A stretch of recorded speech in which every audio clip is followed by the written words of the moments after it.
जय हिंद दोस्तों। आज मैं आपके लिए लेकर आया हूँ सीटेट मेन पेपर 2015 का, जो कि क्लास 1 to 5 के लिए है। अगर आप सीटेट का तैयारी कर रहे हैं, DSSB का फॉर्म भरे हैं, या EMRS की तैयारी कर रहे हैं, EMRS है ना, या सुपर टेट की तैयारी कर रहे हैं, या कोई भी स्टेट जैसे झारखंड टेट हो गया, बिहार टेट हो गया, या किसी भी टीचिंग एग्ज़ाम की तैयारी कर रहे हैं, तो आपके लिए यह वीडियो बहुत ही उपयोगी है। कृपया इस वीडियो को अंत तक जरूर देखें और बीच में स्किप ना करें। अगर आप ऐसा करेंगे तो कोई महत्वपूर्ण क्वेश्चन छूट जाएगा। तो चलिए देखते हैं आज के इस क्वेश्चन सेट में किस प्रकार के क्वेश्चन हैं। पहला है बाल विकास एवं शिक्षा शास्त्र से 30 क्वेश्चन। ये part 1, part 2, part 3, part 4, part 5 करके होता है।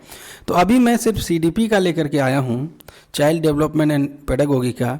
जब ये कंप्लीट हो जाएंगे 10 साल के, तो मैं मैथ का लेकर के आऊँगा।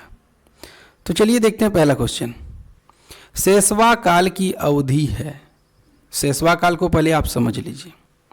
जैसे ही बच्चा जन्म लेता है और 2 वर्ष का होता है, तो ये जन्म से लेकर के 2 वर्ष तक, इसे ही शैशवा काल कहा जाता है।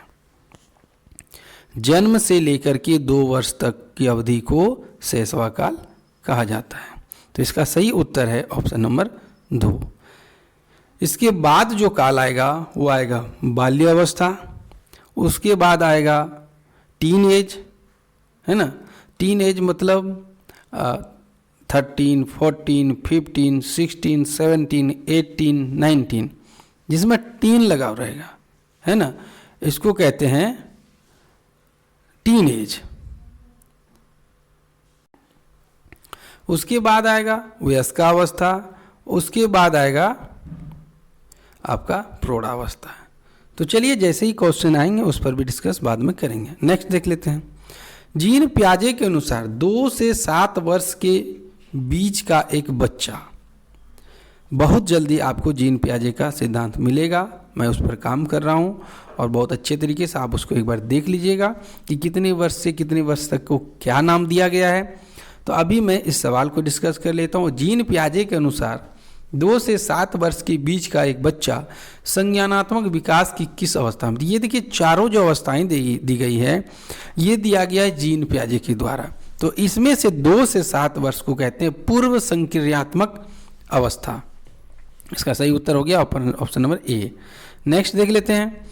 विकास जो होता है, कोई भी विकास होता है, मान लीजिए आप ही कुछ सीखते हैं, तो क्या डायरेक्ट जटिल सीख लेते हैं? नहीं, आप पहले सामान्य छोटी छोटी चीज़ों को सीखते हैं, तब जाके बड़ी चीज़ें सीखते हैं। जैसे कि अगर मैं आपको कहूँ LCM निकालिए, तो सबसे पहले आप क्या सीखेंगे? टेबल सीखेंगे, फिर उसको भाग देना सीखेंगे, तभी तो लघुत्तम निकाल पाएंगे। तो यानी विकास जो है एक सामान्य से विशिष्ट की ओर बढ़ता है। पहले जो बच्चे होते हैं छोटी छोटी चीज़ों को सीखते हैं और बाद में जो जटिलता को वो प्राप्त कर लेते हैं, यानी सामान्य से विशिष्ट।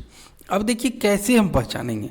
तो आप देख लीजिए, जटिल का मतलब भी होता है कठिन और कठिन का मतलब भी कठिन।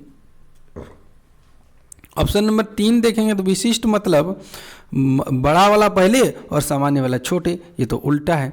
और चौथा ऑप्शन देखेंगे साधारण का भी वही अर्थ होता है जो कि आसान का होता है। तो ये तो आप ऑप्शन से पता लगा सकते हैं। यहाँ पर 2 ऑप्शन आपको कन्फ्यूजन कर सकते थे, 1 और 3। तो आप कोई भी देखिए, कोई भी बच्चा होता पहले छोटी छोटी चीज़ों को सीखता है। जैसे मान लीजिए कोई बच्चा है तो पहले पापा मम्मी ये सीखेगा, तब तो वो बड़ी बड़ी बातों को बोलना सीखेगा ना। तो ऐसा नहीं कि वो पहले ही डायरेक्ट बड़े बड़े वाक्य को बनाना सीख लेता है। नेक्स्ट देखते हैं। जब वयस्क सहयोग से सामंजस्य कर लेते हैं, जब वयस्क जो होते हैं, जो बड़े होते हैं, सहयोग से सामंजस्य कर लेते हैं, तो वे बच्चे के वर्तमान स्तर के प्रदर्शन को संभावित क्षमता के स्तर के प्रदर्शन की तरफ प्रगति क्रम को सुगम बनाते। इसे क्या कहा जाता है? देखिए क्वेश्चन बड़ा अजीब लग रहा है।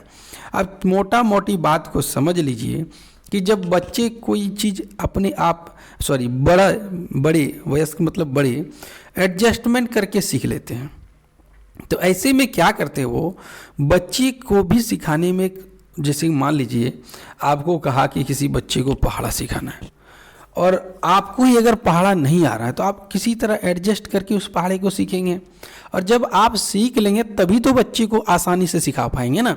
यही क्वेश्चन कह रहा है। तो यहाँ पर आप क्या कर रहे हैं बच्चे के लिए, तो आप सोचिए कि बच्चे के लिए आप सहयोग दे रहे हैं, है कि नहीं। बच्चे के लिए आप क्या कर रहे हैं, एक सहयोग दे रहे हैं, तो ये सहयोग देना कहलाएगा। नेक्स्ट है नवीन जानकारी को शामिल करने के लिए वर्तमान स्कीमा में बदलाव की प्रक्रिया क्या कहलाती है। मान लीजिए कि आपके पास कोई जानकारी है, क्या जानकारी है, कौवा काला होता है, उसके 2 पैर होते हैं, उसके पंख होते हैं, लेकिन जब आपने कबूतर को देखा तो आपको लगा रही है तो कौवा जैसा ही दिख रहा है, लेकिन थोड़ा सा अंतर है। तो किसी से आपने पूछा कि ये क्या है, तो कहेगा ये कबूतर है, तो आप कहें नहीं तो कौवा है, कौवा जैसा दिखता है। तो लेकिन अब आपको वहाँ पर अंतर मिलेगा, कौवा काला होता है, ये तो दूसरे रंग का है, थोड़ा सा अंतर दिख रहा है। तो आप क्या कर रहे हैं, एडजस्ट कर रहे हैं, समायोजन कर रहे हैं अपने पहले से प्राप्त जो स्कीमा था। स्कीमा का मतलब था आपके दिमाग में जो छवि थी कौवे की, उससे आप तुलना कर रहे हैं सामने वाले कबूतर से, और आपको पता चल रहा है कि दोनों में क्या बदलाव है, और इस प्रक्रिया को कहा जाता है समायोजन। और यहाँ से सवाल 110% आते हैं। स्कीमा तो आप स्कीमा पर भी मैं वीडियो जब मैं जीन पियाजे का लेकर आऊँगा, अभी काम चल रहा है उसमें, तो उसमें आपको स्कीमा के बारे में भी जानकारी मिलेगी। नेक्स्ट देख लेते हैं, मध्य बाल अवस्था में भाषा के बजाय खाली जगह अधिक है। तो मध्य बाल अवस्था में भाषा जो होता है सामाजिकृत नहीं होता, यानी छोटे बच्चे जो होते हैं वो समाज के बारे में उतना नहीं सोचते हैं, तो वो सिर्फ अपने बारे में सोचते हैं। छोटे बच्चे को आप देखिएगा अपने बारे में सोचते हैं। अगर आपके यहाँ 2 बच्चे हैं तो आप गौर करेंगे कि आपका हर बच्चा सिर्फ अपने बारे में सोचना चाहता है, वो अपने खिलौनों को किसी को नहीं देना चाहता है, वो चाहता सिर्फ उसी का है। तो इसे कहते हैं अहम केंद्रित। तो ऐसे में छोटे जो बच्चे होते हैं मध्य बाल अवस्था में, वो सामाजिकृत नहीं होते, वो समाज को लेकर के नहीं चलते हैं, वो सिर्फ और सिर्फ अपना देखते हैं। तो हमारा सही उत्तर जो हो जाएगा कि मध्य बाल अवस्था में भाषा सामाजिकृत के बजाय अहम केंद्रित अधिक होता है। नेक्स्ट है बाल केंद्रित शिक्षा में शामिल है। तो आप देख लीजिए कि बाल केंद्रित शिक्षा में सर्वे सर्वा कौन होता है, तो बाल केंद्रित शिक्षा में सर्वे सर्वा होता है बच्चा। तो बच्चे का एक कोना में बैठना तो बाल केंद्रित हुआ नहीं, वो तो अलग हो गया। और मैंने कहा था कि यदि अलग हो जाए उसे काट दीजिए आप। प्रतिबंधित परिवेश में, यानी ऐसा प्रतिबंध लगा दिए कि हिलना नहीं है, डुलना नहीं, चुपचाप बैठे रहो, तो ऐसे में ये सही नहीं है। वे गतिविधियां जिसमें खेल नहीं, क्यों, बच्चे तो खेलेंगे ही ना, खेल का पीरियड भी होता है स्कूलों में। तो बच्चों के लिए हस्तपरक गतिविधियां, वो खुद से करने वाले ऐसी गतिविधियां कराइए जिसमें वो इंटरेस्ट लें। नेक्स्ट है कक्षा अध्यापक ने राघव को अपनी कक्षा में अपने कीबोर्ड पर स्वयं द्वारा तैयार किया गया मधुर संगीत बजाते हुए देखा। राघव एक बच्चा है जो स्वयं अपना संगीत तैयार किया था और उसको वो बजा रहा था, और इस चीज को देख लिया अध्यापक ने। तो कक्षा अध्यापक ने विचार किया कि राघव में किस प्रकार की बुद्धि उच्च स्तरीय थी। तो आप देख लीजिए अब सीख क्या रहा वो, संगीत। तो संगीत वाली बुद्धि अच्छा हुआ ना उसके अंदर। तो राघव के अंदर संगीतमय बुद्धि उच्च स्तरीय थी, यानी उसका जो दिमाग था वो संगीत में ज़्यादा चल रहा था। नेक्स्ट है जब एक शिक्षक यह समझता है कि स्वाभाविक रूप से लड़के गणित में लड़कियों से अच्छे होते हैं। इस तरह के सवाल देखिए, कुछ बच्चों का कहना था कि सर सवाल रिपीट नहीं होते हैं। मेरा दावा है कि आप मेरे वीडियो को देखें और आप पाएंगे कि ये सवाल जो जेंडर वाला सवाल है वो कितना बार रिपीट किया है। तो आप देखें कि सीटेट के सवाल रिपीट करते हैं कि नहीं करते हैं। इसीलिए मैं ये सीरीज चलाता हूँ। जब आप 10 साल के सवाल बना लेंगे ना तो आपको यह पता चल जाएगा आखिर सीटेट करता क्या है और सीटेट क्या पूछना चाहता। और अब से आप याद रखें एनईपी से, यानी एनईपी 2020 से कई प्रकार के सवाल आएंगे, क्योंकि जो भी एग्ज़ाम ये लेता है नेशनल टेस्टिंग एजेंसी, तो वो आपको एनईपी से सवाल पूछेगा ही पूछेगा। तो एनईपी को आप प्लीज़ रट लें, क्योंकि यहाँ से 4-5 सवाल आने वाले हैं। तो ये जो लिंग पक्षपात हो गया ना, स्त्रीलिंग पुल्लिंग में कहता है लड़के गणित में अच्छे होते हैं लड़कियों से, ये तो जेंडर पक्षपात हुआ ना। नेक्स्ट है, समावेशी शिक्षा मानती है कि हमें बच्चे को व्यवस्था के अनुसार नहीं, हमें व्यवस्था को बच्चे के अनुसार बदलना चाहिए, यही तो सही है। यानी हमें जो व्यवस्था करनी है वो बच्चे के अनुसार करनी है। तो इसका सही उत्तर हो जाएगा ऑप्शन नंबर 2, यानी हमें वैसी व्यवस्था करनी है जो बच्चे को चाहिए, तभी बाल केंद्रित शिक्षा होगा और समावेशी शिक्षा होगा। नेक्स्ट है, बच्चों में ज्ञान की रचना करने और अर्थ का निर्माण करने की क्षमता होती, बिल्कुल होती है। बच्चे ज्ञान सोच सकते हैं, तरह तरह की बातें सोच सकते हैं, उसका अर्थ भी निकाल लेते हैं कभी कभी। तो ऐसे में एक शिक्षक की क्या भूमिका होनी चाहिए? तो शिक्षक क्या होता है? तालमेल बैठाने वाले? नहीं, तालमेल नहीं बैठाएंगे हम। दूसरा देखते संप्रेषक और व्याख्याता? नहीं, ये भी नहीं। यहाँ पर 1 to 5 है ना, तो 1 to 5 के बच्चों के बारे में सोचना होगा, हम बड़ी क्लास के बच्चों के बारे में नहीं सोच सकते हैं। तो यहाँ पर एक सुगम करता है, यानी वो एक सहायक की भूमिका निभाता है, तो हमें उसमें मदद करनी होगी उसको। नेक्स्ट है, इनमें से कौन सी विशेषता प्रतिभाशाली बच्चों की नहीं है? तो नहीं वाले क्वेश्चन पे ज़्यादा ध्यान देना है। तो जो प्रतिभाशाली बच्चे होंगे, जो अच्छा बुद्धिमान बच्चे होंगे, उसकी मानसिक प्रक्रियाएं तेज होंगी, बिल्कुल सही बात है, ये है। दूसरा है उच्च आत्म क्षमता, उसके अंदर क्षमता भी अधिक होगी, ये भी है। निम्न औसतीय मानसिक क्रियाएं, निम्न कैसे हो सकती है? जब प्रतिभाशाली बच्चे हैं तो उसके अंदर सब चीज़ ज़्यादा होगा, बदमाशी भी ज़्यादा होगा, पढ़ाई भी ज़्यादा होगा, सब चीज़ ज़्यादा होगा, कम कुछ नहीं होगा। नेक्स्ट, कोलबर्ग के सिद्धांत के पूर्व परंपरागत स्तर के अनुसार कोई नैतिक निर्णय लेते समय एक व्यक्ति निम्नलिखित में किस तरफ प्रवृत्त होता है? यानी कोई भी निर्णय लेने से पहले जो होता है, कौन सा सिद्धांत? कोलबर्ग का भी मैंने नहीं दिया है, जीन पियाजे के बाद कोलबर्ग का लेकर के आएंगे। उसमें है पूर्व परंपरागत स्तर में होता है कि जो दंड छुपा होता है ना उसमें, कि गलती करेंगे तो मार मिलेगी, डांट मिलेगी, इसी को कहते हैं पूर्व परंपरागत स्तर। तो यहाँ पर सही उत्तर हो जाएगा हमारा ऑप्शन नंबर 1, यानी किसी चीज़ में जो दंड छुपा होता है उसके डर से भी बच्चे गलतियां नहीं करते हैं, या कुछ भी करने से पहले सोचते हैं कहीं हमको मार ना पड़ जाए। नेक्स्ट क्वेश्चन है, शिक्षार्थियों की व्यक्तित्व विभिन्नताओं के संदर्भ में शिक्षिका को क्या करना चाहिए? बच्चे में तो अलग अलग प्रकार की व्यक्तिगत भिन्नताएं होंगी, और व्यक्तिगत भिन्नताएं के सवाल पिछले बार में रिपीट किए हैं, आप देखिए और समझें कि इससे कितना सवाल रिपीट कर रहा है। तो जो ज़्यादा रिपीट करता है ना वो वेरी वेरी इंपॉर्टेंट हो जाता है। तो हमें देखना है कि विविध प्रकार की अधिगम परिस्थितियों की उपस्थितियों का उपलब्ध कराना है। तो हम क्या कर सकते हैं कि विभिन्न प्रकार के परिवेश से बच्चे आएँ तो विभिन्न प्रकार के अधिगम परिस्थिति को भी उपलब्ध कराना होगा। निगमनात्मक पद्धति के आधार पर समस्या, निगमनात्मक मतलब निगमन विधि होता है, निगमन विधि का मतलब होता है डायरेक्ट फॉर्मूला लगाइए और सवाल को बता दीजिए। तो ऐसे में यह छोटे बच्चे नहीं सीख पाएंगे न, छोटे बच्चों को पहले फॉर्मूला बनाना सिखाना होगा। एल्गोरिदम विधि भी छोटे बच्चों पर लागू नहीं होता है। याद करने के लिए शिक्षार्थियों तत्व दे दीजिए, वो याद करके चलाएगा, ऐसे में कुछ नहीं सीखेगा। अलग अलग व्यक्तिगत भिन्नता के बच्चे हैं तो आपको अलग अलग सामग्री उपलब्ध करानी होगी। नेक्स्ट है, निम्नलिखित में कौन सा बाल विकास का एक सिद्धांत नहीं है? बाल विकास का सिद्धांत नहीं है। तो विकास जो होता है एक क्रम का पालन करता है, तो ये इम्पॉर्टेंट है। विकास जो एक क्रम का पालन करता है।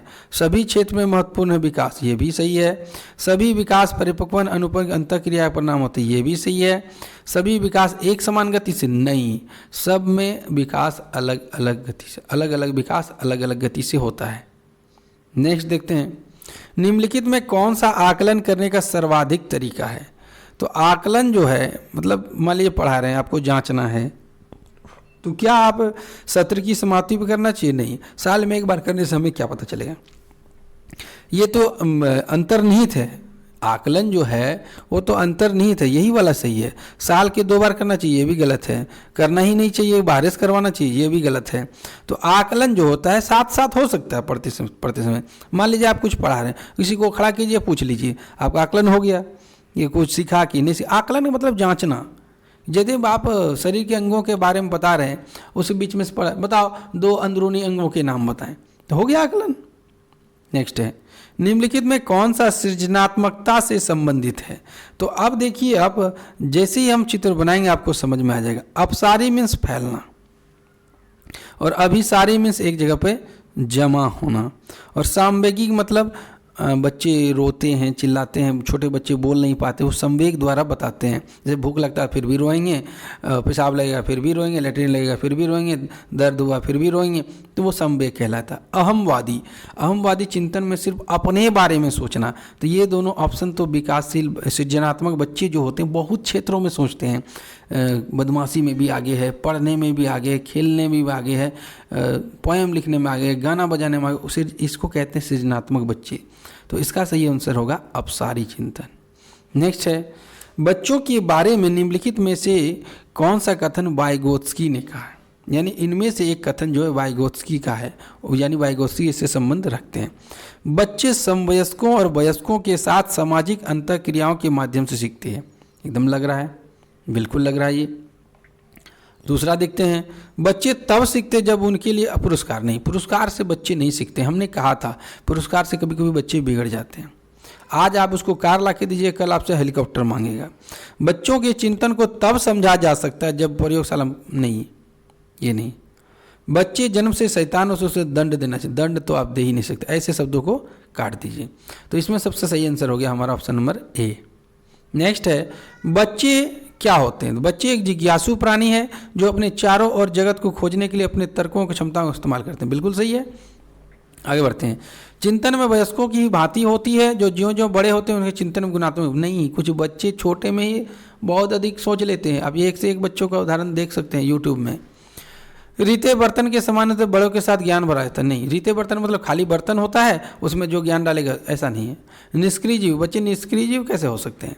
तो बच्चे जो है जिज्ञासु प्राणी, वो कई तरह के सवाल पूछते हैं। अगर आप पूछ दीजिएगा तारा है तो क्यों है, तो इतना छोटा क्यों है, तो अब ये क्या है, देखिएगा छोटे बच्चे बहुत जिज्ञासु होते। ये तो क्या है, अब बता दिए आम। तो आम क्या होता है? तो आम एक फल है। तो फल किसको कहते हैं? तरह तरह के वो सवाल पूछेंगे। तो बच्चे जिज्ञासु प्राणी हैं। नेक्स्ट है, बच्चों की त्रुटियों के बारे में निम्नलिखित में कौन सा? देखिए त्रुटियों वाला सवाल रिपीट किया है, ये सवाल रिपीट किया है, तो आप तैयार हो जाएं। अगर आप 10 साल का सवाल कर लिए ना, तो आपको सीटेट निकालने में कोई नहीं रोक सकता है। असावधानी के कारण गलती करते हैं, ऐसा कोई बात नहीं है कि वो गलती तो किसी से भी हो सकता है। बच्चों की त्रुटियां उन्हें सीखने की प्रक्रिया का अंग है, यही सही आंसर है। जब त्रुटियां करते तो दंड तो काट दीजिए। बच्चों की त्रुटियां शिक्षा के लिए महत्वहीन है, महत्वहीन है नहीं है, महत्व है। गलतियां करेगा तभी तो आपको पता चलेगा कि क्या गलती किया, उसको कैसे सुधारा जाए। अध्यापक को यह सुनिश्चित करना चाहिए कि उसकी कक्षा के सभी शिक्षार्थी अपने आप को स्वीकृत और सम्मानित समझें। इसके लिए शिक्षक को क्या करना चाहिए? यानी सभी बच्चे अपने आप को अच्छा समझें कि नहीं, हम भी इस कक्षा का अंग है, हमारा कोई बेइज्जती नहीं कर रहा, हमारा भी उतना ही वैल्यू है। तो ऐसे में आप क्या करें? तो ऐसे में हम उन्हें दंड नहीं दे सकते हैं, दंड तो काटिए, ठीक है। कठोर परिश्रम नहीं, वो लेबर नहीं है, वो बच्चा है, उसको नहीं कर सकते हम। उनका पता लगाएं जो संपन्न घर से है और अंग्रेजी बोल सकते हैं, नहीं, आप तो फिर बच्चों को छांट रहे हैं, ऐसा भी नहीं कर सकते हैं। अपने शिक्षार्थियों को की सामाजिक और सांस्कृतिक पृष्ठभूमि की जानकारी प्राप्त करेंगे और कक्षा में विभिन्न मतों को प्रोत्साहित करेंगे, यही सबसे सही उत्तर है। नेक्स्ट है, सुरेश सामान्य रूप से एक शांत कमरे में अकेले पढ़ना चाहता है, जबकि मदन एक समूह में पढ़ना चाहता है। यह उनके क्या को दर्शाता है, किस प्रकार की भिन्नता को दर्शाता है? तो ये अधिगम शैली है। कुछ बच्चे जो होते हैं ना, उसको अकेले में जल्दी याद होता है, तो वो अकेले में भीड़ भाड़ में पढ़ना पसंद नहीं करें। ऐसा नहीं कि वो मूर्ख है इसलिए साइड में जा गया, उसको थोड़ा सा चाहिए एकांत, तो उसको जल्दी याद होता है। कुछ बच्चे ना ग्रुप में पढ़ लेते हैं, कुछ बच्चे साइड में पढ़ लेते हैं। नेक्स्ट है, भारत में भाषिक विभिन्नताएं बहुत हैं। इस संदर्भ में विशेषकर कक्षा 1 और कक्षा 2 के प्राथमिक स्तर पर बहुभाषिक कक्षाओं के बारे में सर्वथा उपयुक्त कथन है। यानी बहुभाषिक कक्षा है। बहुभाषिक कक्षा का मतलब होता है कई तरह की भाषाएं आपकी कक्षा में चल रही है। तो आप देखें कि शिक्षार्थियों को अपनी मातृभाषा या स्थानीय भाषा का प्रयोग कर दंडित, देख लिया आपने एक शब्द, ये दंडित शब्द तो कह रहा है कि भैया एक पेन लीजिए जल्दी से आप और उसको काट दीजिए, है ना। ये मैंने लिया पेन, इसको दिया काट के। दूसरा है विद्यालय में उन्हीं बच्चों का प्रवेश दिया जाए जिसकी मातृभाषा वही हो जो शिक्षा द्वारा अपने। नहीं, हम समावेशी शिक्षा की बात कर रहे हैं आजकल, और हम बच्चे को छांट नहीं सकते, अलग नहीं कर सकते। शिक्षक को सभी भाषाओं का सम्मान करना चाहिए। देखिए कितना अच्छा बात कहा उन्होंने, है ना। और सभी भाषाओं के अभिव्यक्ति के लिए बच्चों को प्रोत्साहित करना चाहिए। बिल्कुल सही है ये। यहाँ देखिए उपेक्षा आप नहीं कर सकते, इससे बच्चे डीमोटिवेट हो जाएंगे, तो उपेक्षा नहीं करना है।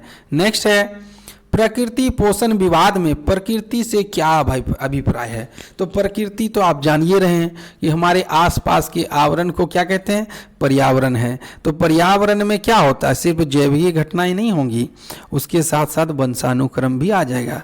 प्रकृति मतलब यदि बच्चे में कोई गुण आ रहा है तो ये हमने नहीं दिया ना, ये तो उसका प्रक्रिया है। ये प्रकृति का नियम है कि जो माता पिता के गुण बच्चों में जाते हैं, तो प्रकृति में दोनों बातें आ जाती है, जैविक विशेषताएं और आनुवंशिक विशेषताएं। ये दोनों हमारा सही है, तो ऑप्शन नंबर बी। नेक्स्ट है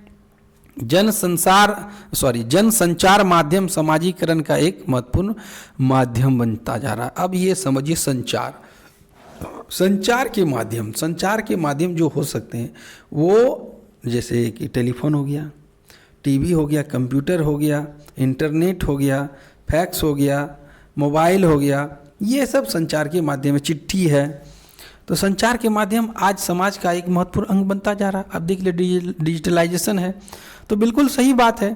तो ऐसे में हमको एक सही विकल्प का चयन करना है कि कौन सा सबसे बढ़िया तरीका है संचार के लिए, है ना। तो हम देखते हैं संचार माध्यम पदार्थों के विज्ञापन और विक्रय के लिए अच्छा, बस इतना ही।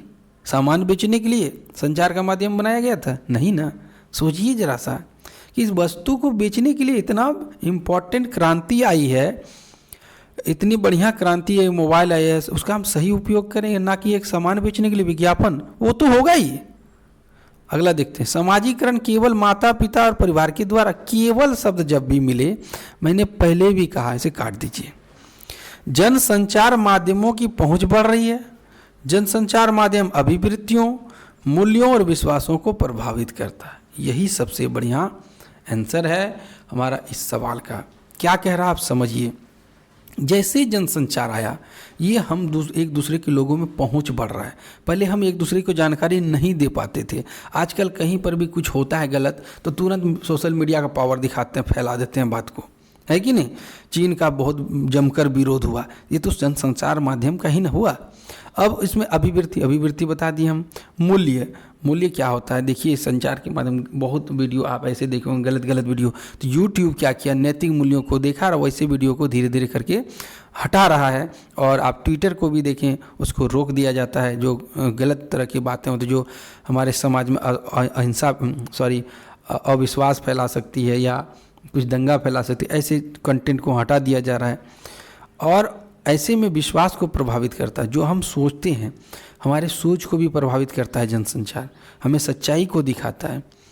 तो यही ना सबसे सटीक आंसर हुआ। अब अगला लास्ट वाला आंसर देखिए, बच्चे संचार के माध्यम प्रत्यक्ष रूप से अंतःक्रिया नहीं करते हैं। छोटे बच्चों को आप देखिएगा बहुत मोबाइल देखने में चस्का होता है, तो कैसे नहीं करते हैं। नेक्स्ट है बच्चे किस प्रकार से सीखते हैं, तो इनमें से एक सही विकल्प नहीं है। तो बच्चे केवल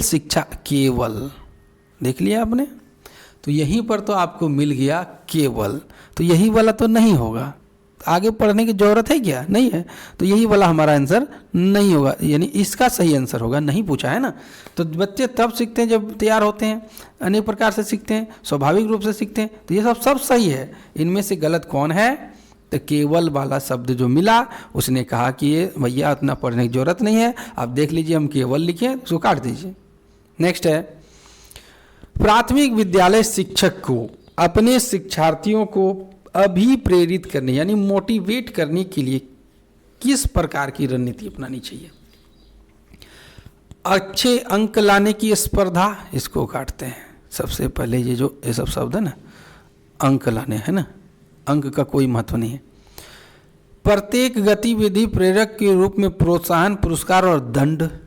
देख लीजिए आप, फिर वही बात आया है, तो इसको तो काट दीजिए। बच्चों के उसकी रुचि के अनुसार अपने लक्ष्य निर्धारित करने और उन्हें पाने के लिए सहायता करना, स्वयं करने वाला बात आ गया, ठीक है। पूरी कक्षा के लिए मानक लक्ष्य और कठोर मानदंड, ये देखिए है ना, ये इसको काट दीजिए। तो हमारा सही उत्तर हो गया ऑप्शन नंबर 3। निम्नलिखित में कौन सा समाजीकरण का एक प्रमुख कारक है? समाजीकरण, कंप्यूटर से समाज बनेगा क्या? मुझे तो नहीं लगता है।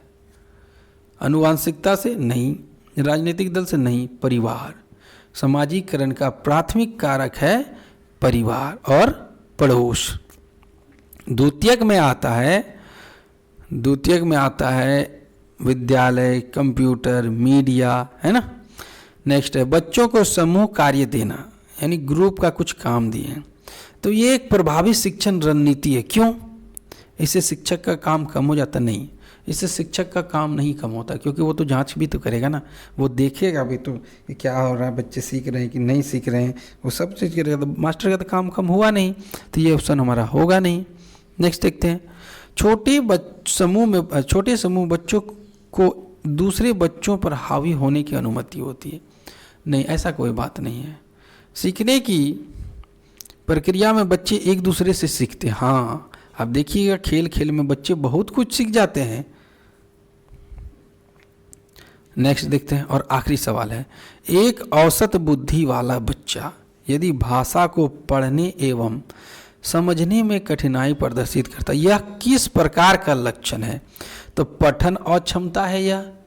तो पढ़ने में दिक्कत हो रहा है तो पठन अक्षमता हुआ, लिखने में दिक्कत हो रहा था लेखन अक्षमता हुआ, गणित को बनाने में कठिनाई हो रही डिस्कैलकुलिया कहेंगे उसे, और गति संबंधी यानी स्पीडली वो नहीं करके अटक करके बोलता है, इसको डिस्प्रैक्सिया कहेंगे।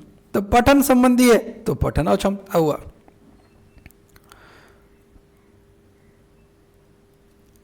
आपने वीडियो को अंत तक देखा, इसके लिए बहुत बहुत धन्यवाद।